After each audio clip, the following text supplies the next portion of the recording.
Kemudian yang kedua, mempelai berkenan kalau mereka berhubungan, tadi saya katakan sama dengan zina. Kenapa sama dengan zina? Tapi bukan zina, karena mereka tidak tahu. Kalau pasangan itu sudah mendapatkan maklumat yang jelas akan nikah kalian itu tidak sah, tetap juga mereka tidak memperbarui, anak mereka tidak punya nasab, anak zina. Assalamualaikum warahmatullahi wabarakatuh. Kita sama-sama maklum kenyataan Syekh Nuruddin Marbu Al-Banjari ke atas pernikahan Tuan Sabri dan Puan Ardini Angeline Tan baru-baru ini. Ada dua kenyataan atau dua video beliau yang berasingan. Pertama ialah apabila beliau mengatakan pernikahan itu tidak sah dan pasangan itu berzina. Kedua ialah apabila beliau memberikan solusi agar pasangan itu bernikah semula dengan Puan Ardini yang menikahkan dirinya kepada Tuan Sabri. Maksudnya Puan Ardini yang mengucapkan ijab sementara Tuan Sabri mengucapkan kabul. Saya telah pun memberi ulasan, react dan kritikan ke atas kedua-dua video ini. Jemput semak bagi yang belum. Merujuk kepada video yang pertama, Ustaz Syed Ahmad Faiz Al-Idrus atau lebih dikenali sebagai PU Faiz telah ditanya tentangnya. Maka beliau menjawab dan video jawapan beliau itu yang tempohnya 6 minit 22 saat telah tersebar luas. Saya telah menonton video tersebut dan mendapati di dalamnya terdapat beberapa ulasan, beberapa kenyataan yang tidak sepatutnya muncul daripada seorang Muslim, apatah lagi daripada yang bergelar ustaz atau pencetus ummah. Saya tahu ustaz cuba hendak membela Syekh, namun jika kesalahan sudah terang benderang seperti matahari yang bersinar tanpa awan, maka lebih baik mengakui kesalahan tersebut ataupun diakui kesalahan tersebut daripada cuba membuat-buat alasan bagi menjustifikasikannya. Ini kerana alasan-alasan tersebut hanya merendahkan diri ustaz sendiri. You are doing nothing except insulting yourself with those comments. Alang-alang sebut tentang matahari, jemput nikmati pemandangan matahari naik atau sunrise daripada atas rumah saya sendiri. Kira-kira 100 meter di atas rumah. Tak perlu cari tempat tinggi, tak perlu panjat bukit, cukup dengan menggunakan drone. Baik, ayo kita tonton video yang saya maksudkan. Kemudian saya berikan beberapa ulasan, react dan kritikan. Link bagi video ini dalam kotak description. Assalamualaikum. Ada dua soalan. Yang pertama, betul ke Syekh Nuruddin kata akad nikah Abang Sabri Yunus tak sah? Dan soalan yang kedua, betul ke Dr. Mazhar melanggar undang-undang Qabul Negeri Perlis? Qabul nikah lah. Qabul nikah. Baik, bismillahirrahmanirrahim. Alhamdulillah wassalatu wassalamu ala sayyidina Rasulillah wa ala alihi wa sahbihi wa mawala amma ba'. Jadi pertama sekalinya masalah Abang Sabri Yunus akad nikah, dia kata saya terima yang tersebut itu. Nah, jadi gini. Kalau kita buka dalam kitab Al-Mawsu'ah Al-Fiqhiyah Kuwaitiyah, itu disebut dalam itunya 3 mazhab, Hanafi, Maliki dan Hambali kata sah dengan semata-mata lafaz qabulnya qabiltu atau qabiltu zalika, sah. Tetapi pendapat yang mu'tamad di dalam mazhab Syafi'i, qaul yang mu'tamad dalam mazhab Syafi'i ada musihah, tidak sah, tidak sah. Nah, baik, wakilah ada orang panggil qil ni, orang panggil sirah tadhaif, maknanya ada orang panggil pendapat yang dhaif dalam mazhab Syafi'i kata sah juga. Jadi perkara tersebut ialah perkara khilafiyah, tapi qaul mu'tamad dalam mazhab Syafi'i kata tidak sah. Mesti jawab qabul nikah ni qabiltu nikahaha. Aku terima akan nikahnya.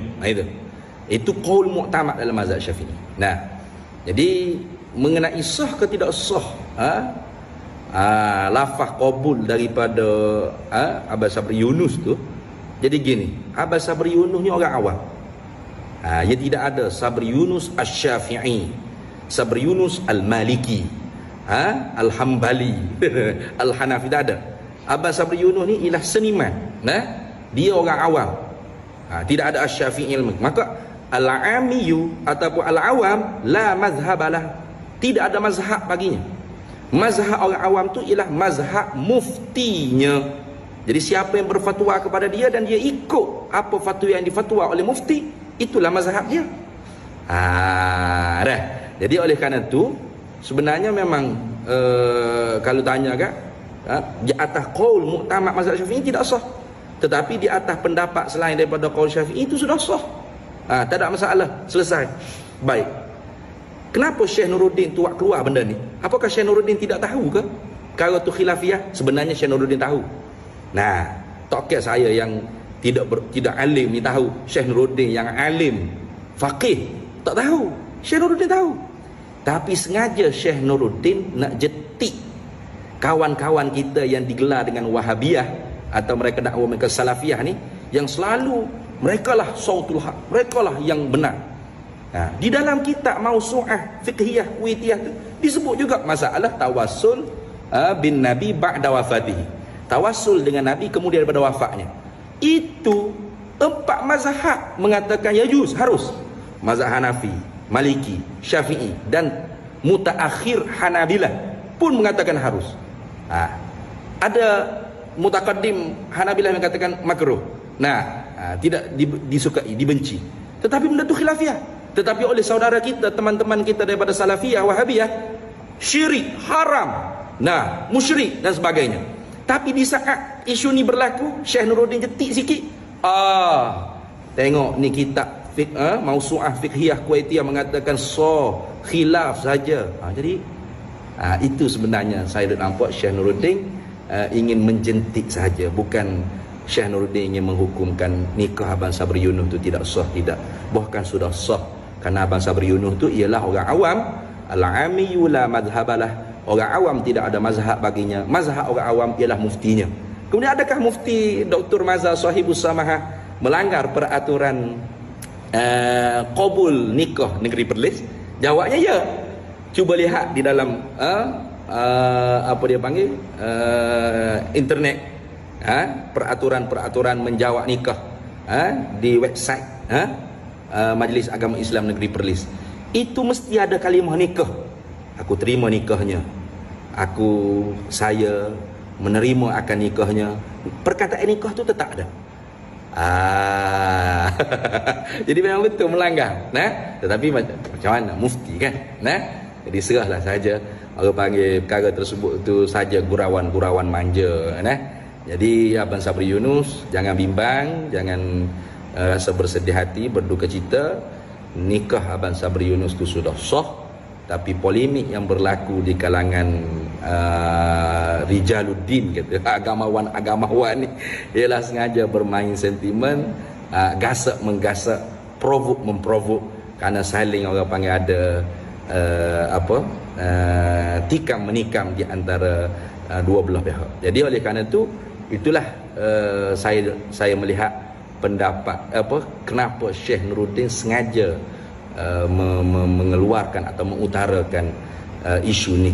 Jadi itu yang pendapat sayanya, nikah Abang Sabri Yunus itu sudah sah kerana Abang Sabri Yunus orang awam tidak ada mazhab baginya. Mazhab orang awam ialah muftinya. Tetapi mengikut qaul mu'tamad dalam Syafi'i tidak sah. Wakilah qaul dhaif kata sah. 3 mazhab lagi kata sah. Jadi kalau dijawab dengan qabil tu nikah, sepakat mazhabil arba'ah kata sah. Jadi itu saja jawapan daripada saya. Wallahul muwaffiq ila aqwamit thariq. Assalamualaikum warahmatullahi wabarakatuh. Baik, Ustaz menerangkan bahawa pernikahan tersebut adalah sah atas pendapat selain mazhab Asy-Syafi'i dan orang awam tidak ada mazhab melainkan mazhab mufti yang dirujuk olehnya. Ini betul dan kita semua sudah maklum tentangnya. Namun apa yang menjadi fokus kritikan saya ialah ulasan Ustaz ke atas kenyataan Syekh. Sebelum itu, apabila saya sebut Ustaz, maksudnya saya merujuk kepada Ustaz Syed Ahmad Faiz Al-Idrus atau lebih dikenali sebagai PU Faiz. Apabila saya sebut Syekh, maksudnya saya merujuk kepada Syekh Nuruddin Marbu Al-Banjari. Ayuh kita mulakan ya. Kritikan pertama, Ustaz mendakwa Syekh tahu bahawa isu ini adalah khilafiyah. Yang ini adanya beza pendapat dalam isu lafaz kabul oleh suami. Saya berkata, tidak. Syekh tidak tahu. Sebab itulah Syekh bermati-matian mendakwa ia adalah pernikahan yang tidak sah. Ada 3 bukti kenapa saya katakan Syekh tidak tahu atau jahil dalam perkara ini. Bukti pertama, Syekh dalam video yang pertama menjelaskan secara panjang lebar kenapa ia tidak sah. Padahal, jika beliau mengetahui di sana ada pendapat yang mengatakan ia adalah sah, nescaya beliau tidak akan memalukan diri sendiri dengan penjelasan panjang lebar itu. Bukti kedua, dalam video yang pertama di hujungnya, Syekh mencabar untuk komen tentang akad nikah yang tidak sah itu, baik ikut mazhab Asy-Syafi'i atau semua mazhab. Bukan sekadar 3 mazhab selain mazhab Asy-Syafi'i, tetapi ikut semua mazhab. Bererti menurut Syekh, akad nikah itu adalah tidak sah menurut semua mazhab. Semua mazhab ni bererti tidak terhad pada mazhab Syafi'i, Hanafi, Maliki dan Hanbali, tetapi juga meliputi mazhab Zahiri, mazhab Syiah, mazhab dan apa-apa mazhab, sebab beliau menyebut semua mazhab ya. Baik, saya mainkan di sini dan saya ulang 3 kali supaya semua dapat tangkap dengan jelas. Tolong komen akan nikah yang tidak sah itu. Ikut mazhab Imam Syafi'i juga ikut semua mazhab, saya cabar. Tolong komen akan nikah yang tidak sah itu. Ikut mazhab Imam Syafi'i juga ikut semua mazhab, saya cabar. Tolong komen akan nikah yang tidak sah itu. Ikut mazhab Imam Syafi'i juga ikut semua mazhab, saya cabar. Bukti ketiga ialah apabila dalam video kedua, video damage control yang akhirnya menjadi total damage itu, Syekh mengucapkan terima kasih kepada mereka yang telah membuka kitab dan memberikan gagasan serta masukan kepada beliau dalam isu ini. Ini menunjukkan bahawa sebelum itu Syekh memang tidak tahu wujudnya beza pendapat. Di sini saya akan mainkan potongan daripada video kedua bagaimana Syekh mengucapkan terima kasih kepada semua yang membuka kitab dan memberikan gagasan serta masukan. Untuk maklumat para penonton, link bagi video Syekh yang pertama, link bagi video Syekh yang kedua ada dalam kotak description. Kalian pun juga tidak tahu. Bahkan ramai yang tak buka kitab. Masalahnya masih remang-remang lagi. Begitu dengan statement daripada Abi katakan nikah itu tidak sah.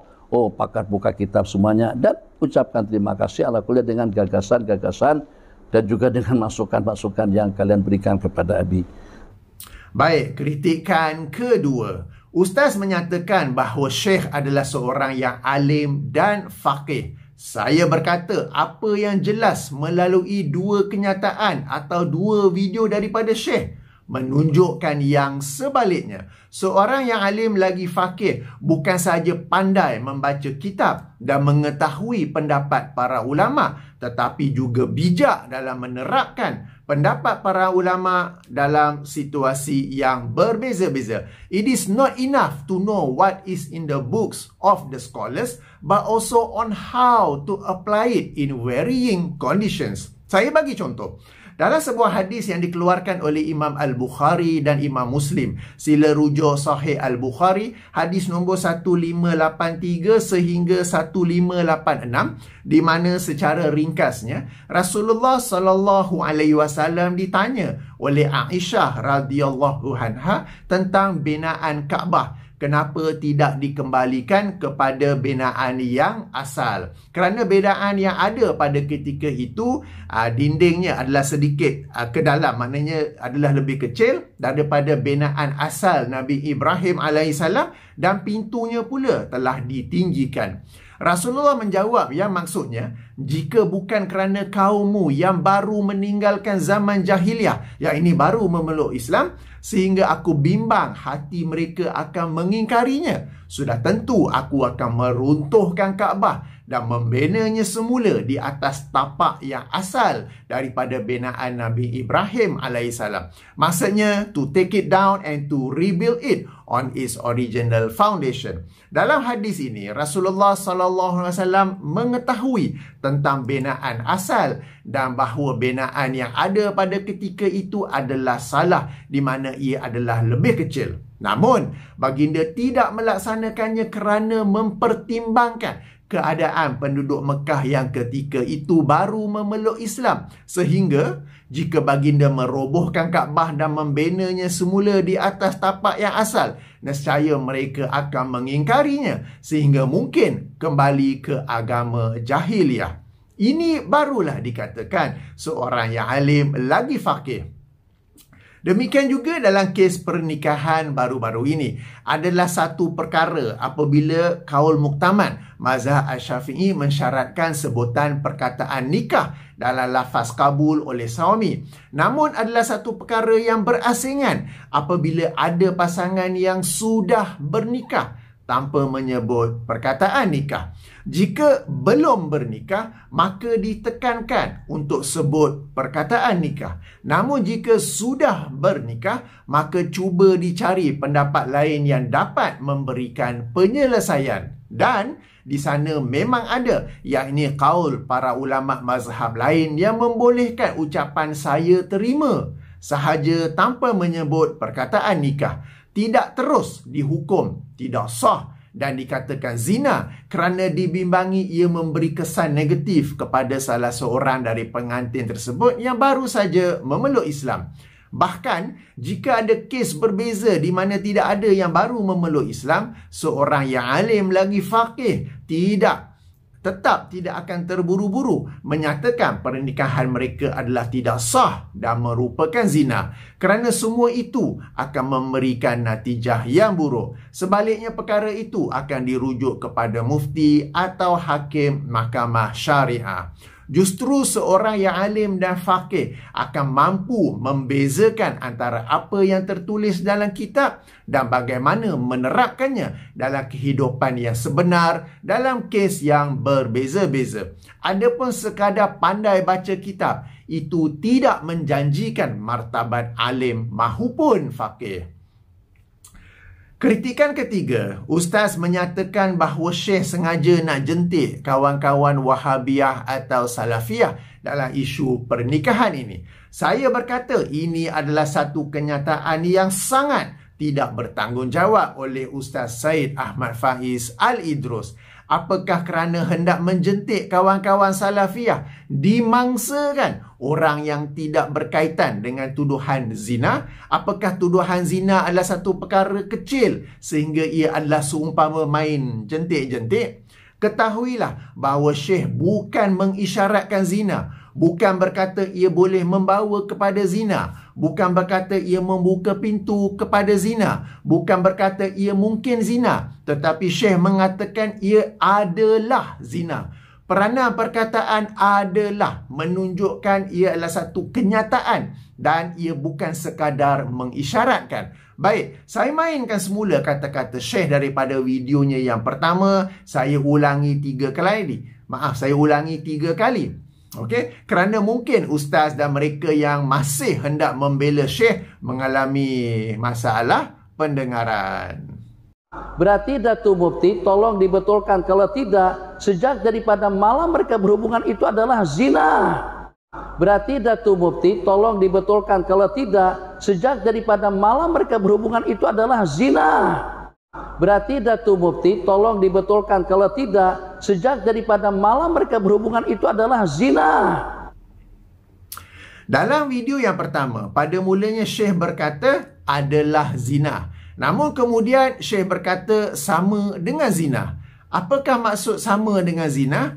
Kesamaran maksud sama dengan zina dijelaskan oleh apa yang Syekh katakan sebelum itu, yang ini adalah zina. Baik, di sini saya mainkan potongan video pertama di mana Syekh berkata ia sama dengan zina. Maka daripada mimbar ini saya menyuruh kepada sahibus sama'ah dan juga dengan Rora, kawan-kawan yang terbabit pada akad-nikah tersebut, secepat kilat kalian kena perbetulkan, kalau tidak hubungan mereka itu sama dengan hubungan zina. Maka daripada mimbar ini saya menyuruh kepada sahibus sama'ah dan juga dengan Rora, kawan-kawan yang terbabit pada akad-nikah tersebut, secepat kilat kalian kena perbetulkan, kalau tidak hubungan mereka itu sama dengan hubungan zina. Maka daripada mimbar ini saya menyuruh kepada sahibus sama'ah dan juga dengan Rora, kawan-kawan yang terbabit pada akad-nikah tersebut, secepat kilat kalian kena perbetulkan, kalau tidak hubungan mereka itu sama dengan hubungan zina. Di sini sungguh saya hairan sikap ustaz yang memandang remeh perkara ini, seremeh main jentik antara kawan-kawan, padahal semua yang waras memandangnya serius lagi berat. Dan di sana ada lagi Syekh ulangi bahawa anak yang bakal diperolehi adalah juga anak zina yang tidak sah nasabnya. Ia akan saya tunjukkan di hujung video ini, insya-Allah. Kritikan keempat, ustaz mendakwa bahawa Syekh ingin menjentik sahaja, bukan nak menghukum pernikahan itu tidak sah. Saya rasa ustaz ni memang ada masalah pendengaran. Baik, saya mainkan kenyataan Syekh daripada video pertama dan sekali lagi saya ulangi 3 kali. Jadi yang mensahkan, kalau disahkan oleh sesiapa pun tetap tidak sah, apalagi secara pasti itu tidak sah. Jadi yang mensahkan, kalau disahkan oleh sesiapa pun tetap tidak sah, apalagi secara pasti itu tidak sah. Jadi yang mensahkan, kalau disahkan oleh sesiapa pun tetap tidak sah, apalagi secara pasti itu tidak sah. Bahkan dalam video yang sama, tetapi pada ketika yang lain, Syekh mengulangi lagi bahawa ia tidak sah.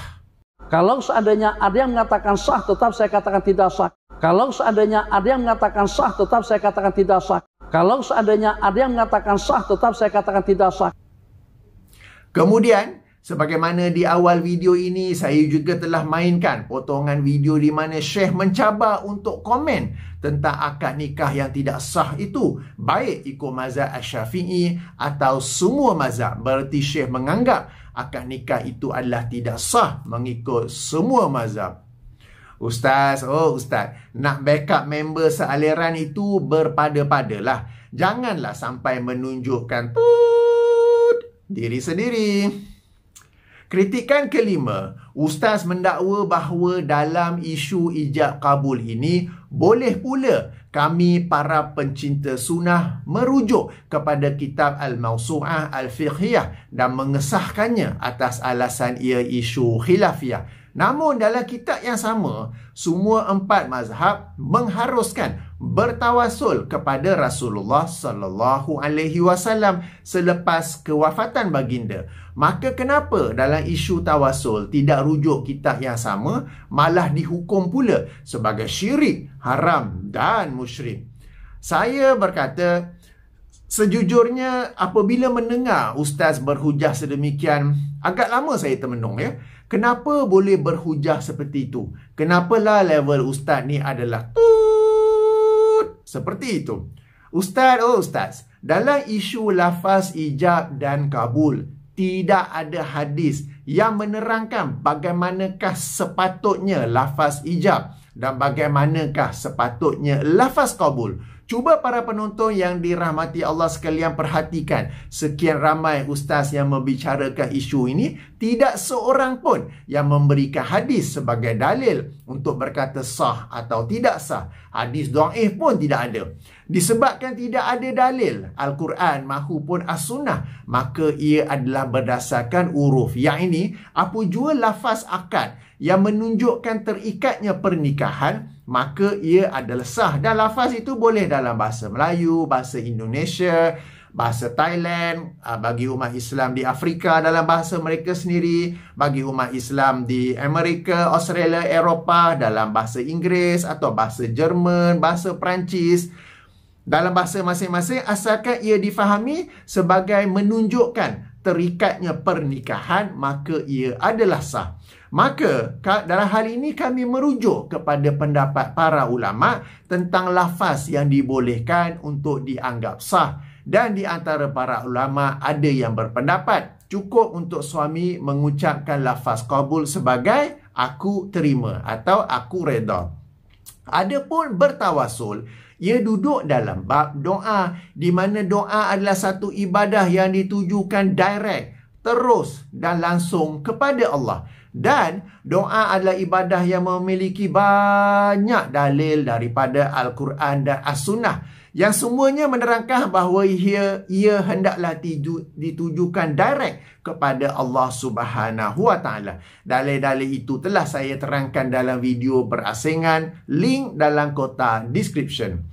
Jika hendak menggunakan perantara dalam berdoa, maka ia memerlukan dalil yang sahih lagi soreh, kerana ia merupakan pengecualian untuk berdoa direct kepada Allah. Ini kenapa? Saya ulangi dari susun kata yang lain. Hukum asal dalam berdoa ialah direct kepada Allah. Apabila nak guna perantara, perlu ada dalil. Dan apakah perantara yang digunakan itu? Sekali lagi perlukan dalil. Sebab hukum asal berdoa ialah direct kepada Allah. If you want to divert, if you want to use an intermediate, you need dalil. And what is the intermediate that is allowed? You also need dalil. And that dalil need to be authentic and also clear. Sahih dan soreh. Okay? Jadi, sebab itu ada bezanya. Okay? Justru, meskipun jumhur 4 mazhab mengharuskan berdoa kepada Allah dengan bertawasul kepada Rasulullah sallallahu alaihi wasallam sesudah kewafatan baginda, kami tetap tidak mengamalkannya kerana di sana tidak ada dalil yang sahih lagi soreh. Kritikan serta bantahan terhadap dalil-dalil yang lazim dikemukakan oleh mereka yang mengharuskannya telah saya berikan dalam video berasingan. Saya sebenarnya alhamdulillah memiliki hampir 20 video dalam topik ini. Telah saya himpun semuanya di bawah tajuk Tawasul dan Istighasah. Silalah merujuk ke sana, link sekali lagi dalam kotak description. Kembali kepada bertawasul kepada Rasulullah sesudah baginda wafat. Kami mengetahui ia adalah perkara khilaf dan kami tidak mengingkari mereka yang mengamalkannya. Sebagai bukti, kami di Selangor, saya di Selangor, setiap Jumaat mendengar khatib berdoa di atas mimbar dengan bertawasul kepada Rasulullah sallallahu alaihi wasallam. Namun tidak ada seorang pun daripada kami yang membantahnya. Yang tak membantah tu dua sebab lah. Nombor satu, sebab dia tahu ini perkara khilaf. Jadi mereka nak khatib nak mengamalkan, ataupun khatib memang terpaksa baca teks kutubah begitu. Satu lagi tak bantah sebab dia tidur. Baik. Kritikan ke-6. Ada pun mengatakan tawasul sebagai syirik dan haram. Ia sebenarnya bukan ditujukan kepada tawasul, tetapi ditujukan kepada istighasah. Apa beza antara tawasul dan istighasah? Tawasul adalah berdoa kepada Allah dengan sesuatu perantara. Istighasah pula adalah berdoa kepada makhluk, apa yang merupakan hak Allah, seperti meminta keampunan, dilapangkan rezeki, disembuhkan penyakit, dihilangkan masalah kehidupan dan lain-lain. Orang yang mengamalkan istighasah, mereka tahu bahawa istighasah itu salah. Lalu mereka cuba menyamakan istighasah dengan tawasul supaya orang awam terpedaya menyangkakan hukum istighasah adalah sama dengan tawasul. Sepatutnya sebagai seorang ustaz, anda wahai Ustaz Syed Ahmad Faiz Al-Idrus dapat membezakan antara dua perkara ini, bukan pula menyamakannya. Kritikan ke-7, Ustaz mendakwa kami menghukum tawasul yang sebenarnya istighasah sebagai syirik, haram, musyrik. Saya berkata sekali lagi, salah, tidak benar. Ketahuilah bahawa kami membezakan antara perbuatan dan pembuatnya. Perbuatan dan pembuatnya adalah tidak sama kerana sesuatu perbuatan boleh jadi salah, tetapi pembuatnya tidak salah kerana boleh jadi dia tidak tahu, keliru, tidak sengaja atau bila ditegur segera bertaubat. Berdoa kepada makhluk, apa yang merupakan hak Allah, adalah perbuatan yang syirik dan haram. Namun, orang yang mengamalkan istighasah, yang ini pembuatnya, dia tidak secara automatik menjadi musyrik. Kerana boleh jadi dia tidak tahu, keliru, tidak sengaja atau segera bertaubat. Atau dalam kes yang berlaku di Malaysia, dia telah tertipu, dia telah ditipu dengan helah sebahagian agamawan yang menghalalkan istighasah atas nama tawasul. Atau menghalalkan istighasah dengan alasan kita berdoa kepada makhluk, tetapi meyakini, hati ini meyakini bahawa Allah yang memakbulkan. Padahal kalau yakin Allah yang makbulkan, doa pada Allah, ya, doa pada makhluk tu buat apa kan? Ini adalah kes tipu diri sendiri yang terbaik. Oleh itu, wahai ustaz, bezakan antara syirik dan musyrik. Syirik merujuk kepada perbuatan, sementara musyrik merujuk kepada pembuatnya. Kami mengatakan istighasah adalah syirik, namun kami tidak mengatakan pembuatnya adalah musyrik atas beberapa keuzuran yang telah saya sebutkan tadi. Nampaknya antara ustaz dengan syekh ada kesamaan, ya. Yang ini terburu-buru membuat tuduhan dan dakwaan. Kritikan ke-8. Ustaz mendakwa Datuk Mufti Perlis telah melanggar peraturan kabul negeri Perlis di mana mesti disebut perkataan nikah. Perkara ini telah saya ulas dalam video berasingan. Tak perlulah saya ulas lagi di sini, ya. Nampaknya ustaz bukan sekadar ada masalah pendengaran, tetapi masalah pembacaan pun ada juga. Kena pakai cermata kot. Kan? Baca website pun tak faham.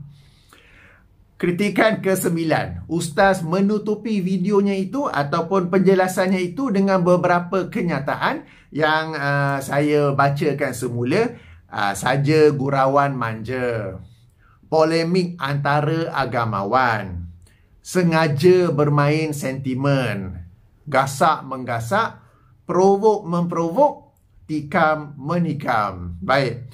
Daripada kenyataan-kenyataan ini, saya menangkap satu isyarat bahawa ustaz sebenarnya tahu bahawa syekh mengatakan pernikahan itu tidak sah dan adalah zina. Tetapi ustaz cuba menutupinya dengan kenyataan-kenyataan itu. Ini adalah satu sikap yang sangat dikesali. Cuba menutupi kesalahan dengan andaian-andaian yang... Ustaz ingat yang tonton tu jenis yang tak pandai ke? Okay. Please do not underestimate your audience. Jangan merendahkan orang yang menonton ataupun mengikuti kuliah anda, baik secara live ataupun melalui video, ya. Jangan anggap mereka ni bodoh, tak pandai, lalu kita boleh kelentong, kita boleh pusing sebab ia hanya kembali kepada diri sendiri. Orang tengok, teruk lah. Okey, kedua, saya sememangnya mengalu-alukan mengkritik di antara agamawan secara terbuka seperti di media sosial, ya. Bagi saya ia adalah satu bentuk perbincangan ilmiah atau intellectual discourse yang baik. Akan tetapi, walau bagaimanapun, namun begitu pastikan bahawa pertama, ia dilakukan kerana Allah. Dan kedua, ia merujuk kepada kesalahan yang benar-benar salah. Janganlah melakukannya untuk membalas dendam atau mencari ruang dan peluang untuk hantam balik. Juga janganlah melakukannya di atas kesalahan yang sebenarnya tidak salah atau kesalahan yang ada ruang untuk berbaik sangka, atau apa yang orang putih sebut giving him the benefit of the doubt. Apabila dilakukan bukan kerana Allah dan atau di atas kesalahan yang tidak salah, kita dapat lihat bagaimana Syekh terpaksa menutupi kesalahannya dalam video yang pertama dengan kesalahan yang lebih parah dalam videonya yang kedua, yakni dengan memberi solusi untuk pengantin wanita menikahkan dirinya semula dengan pengantin lelaki. Juga apabila ustaz pula terpaksa membela Syekh, namun sehingga akhirnya membuka ruang kritikan yang parah ke atas diri ustaz sendiri. Ketiga, apakah semua kenyataan itu layak untuk menjustifikasikan tuduhan Syekh bahawa pasangan itu berzina dan anak yang bakal mereka perolehi adalah anak zina yang tidak punya nasab? Perhatikan tuduhan Syekh dalam potongan video ini daripada videonya yang pertama. Dan sama-samalah kita nilai apakah layak ia dikatakan sebagai saja gurauan manja, polemik antara agamawan, sengaja bermain sentimen dan sebagainya, ya. Ayuh kita tonton dan nilai. Saya ulangi 3 kali. Kemudian yang kedua, mempelai berkenan kalau mereka berhubungan, tadi saya katakan sama dengan zina. Kenapa sama dengan zina? Tapi bukan zina. Karena mereka tidak tahu. Kalau pasangan itu sudah mendapatkan maklumat yang jelas akan nikah kalian itu tidak sah, tetap juga mereka tidak memperbarui, anak mereka tidak punya nasab, anak zina. Kemudian yang kedua, mempelai berkenan kalau mereka berhubungan, tadi saya katakan sama dengan zina. Kenapa sama dengan zina? Tapi bukan zina. Karena mereka tidak tahu. Kalau pasangan itu sudah mendapatkan maklumat yang jelas akan nikah kalian itu tidak sah, tetap juga mereka tidak memperbarui, anak mereka tidak punya nasab, anak zina. Kemudian yang kedua, mempelai berkenan kalau mereka berhubungan, tadi saya katakan sama dengan zina. Kenapa sama dengan zina? Tapi bukan zina. Karena mereka tidak tahu. Kalau pasangan itu sudah mendapatkan maklumat yang jelas akan nikah kalian itu tidak sah, tetap juga mereka tidak memperbarui, anak mereka tidak punya nasab, anak zina. Baik, sehingga sini saja ulasan, react dan kritikan saya ke atas Ustaz. Moga-moga Allah mengurniakan kepada kita para agamawan yang ikhlas kerana Allah, lagi bercakap benar kerana Allah. Bukan agamawan yang ingin membalas dendam dan bercakap demi membela orang yang sealiran dengannya. Saya tutupi dengan subhanakallahumma wa bihamdika asyhadu an la ilaha illa anta astaghfiruka wa atubu ilaika. Assalamualaikum warahmatullahi wabarakatuh.